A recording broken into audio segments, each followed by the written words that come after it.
Last year, I started an Unlimited JRPG challenge.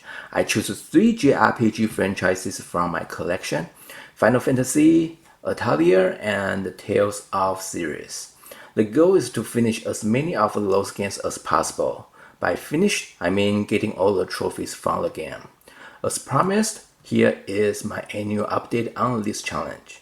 Let's take a look at what I have accomplished and the new games I have added to my collection over the past year. I managed to finish 2 games last year, both from the Atelier series, Atelier Ryza and Nelka and Legendary Alchemists. Atelier Ryza gained significant popularity due to its character design, bringing many new players to the Atelier series. However, as someone who has played Atelier games since the PS3 era, I must say Ryza is not the best one I have experienced. The game has some unpopular features, such as random events popping up when moving from point A to point B, and it has a lot of redundant dialogues. Sometimes those conversations were quite frustrating. If you have never been a fan of the Atelier series, you probably will not enjoy Atelier Ryza either. Don't be fooled by its successful character design. Nelka and the Legendary Alchemist is a special project celebrating the series' 20th anniversary. Unlike a typical JRPG, this game is more like a town-building simulator with RPG elements. In my opinion, this game highlights why Atelier may not appeal to mainstream audiences. As an Atelier fan, you are likely familiar with the time limit system, a feature I consider one of the worst in the video game industry. Unfortunately, Nelka implements this system, making the game very challenging. Multiple playthrough is required to beat the game. Personally, it took me 3 playthroughs to beat it, and the overall experience was not pleasant. I never quite understood why they insist on keeping this time limit system. I will only recommend this game to die-hard Atelier fans. Those are the only 2 games I finished last year. I know not a lot, but I had plans to play Tales of Arise during the second half of 2023.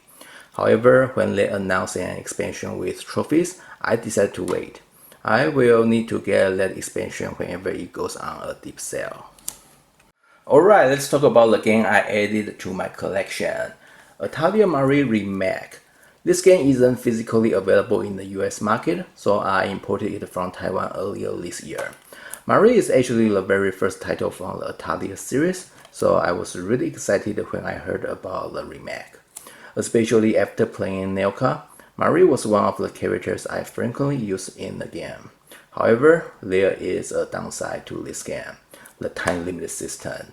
I'm pretty sure this is a big turnoff for many players. They really should drop this system. Anyway, we finished 2 Atelier games and added 1 to the collection. Man, it feels like this is turning into an unlimited Atelier challenge.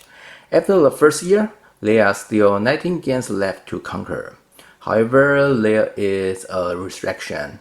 Once it reaches 20 games, I cannot purchase any more games from those 3 franchises. Honestly, I'm going to leave this restriction. It just seems like a silly idea. The last thing I want to talk about is what I plan to play this year. You know what? I'm not quite sure yet. With just over 6 months left in the year, it's a bit tricky to plan. When it comes to JRPGs, the key to really enjoying them is setting aside dedicated time to get fully into them. Typically, they take around 50 to 100 hours to finish, which means you will need about 2 to 3 weeks of gaming time. Considering everything going on this year, I'm not sure if I will have that kind of time just for playing a JRPG. If I do pick a game, it will probably be Atelier Aisha. It's a bonus game for this year's 10 PS4 games I must play. So it's like hitting 2 birds with 1 stone. Nothing is decided yet. We will see how things go.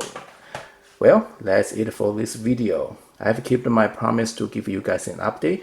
If you enjoyed today's content, be sure to hit that subscribe button below. Take care, and I will see you soon.